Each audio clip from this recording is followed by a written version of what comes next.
So, first off, welcome to the session, everybody. Hey guys, my name is Andrea. I'm Ollie. I'm Rez. I'm Eli. I'm on the OS team, customer support. I don't know if I have an official title.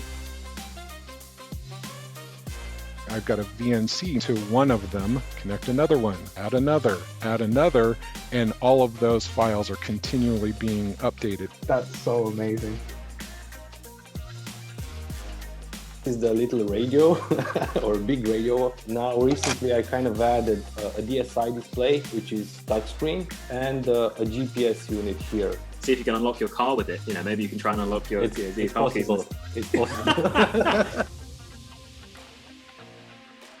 Universal Interface PCB, just a very simple DIY breakout board. And then I can run this code just like I would run it on physical hardware. So it runs the exact same code. What do you think? What would you change? Would you use it? I think it's a great idea.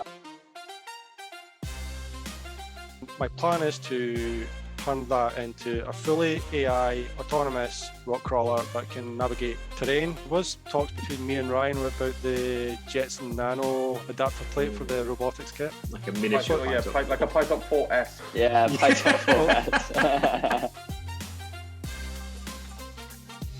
I've got my dog with me today. Oh, I have two as well. We could do a dog show and tell. PyTop CHO, the Chief Happiness Officer. What about cats? Oh, cats as well. Yeah. Yeah. As well. And we had a dream of like it becoming a real thing, as all engineers do, and then it was just a bit too dangerous, I think. Forum chats. Yeah. We'll catch up about it on the forum. All right, guys. We'll see you on the forum. It's been really fun.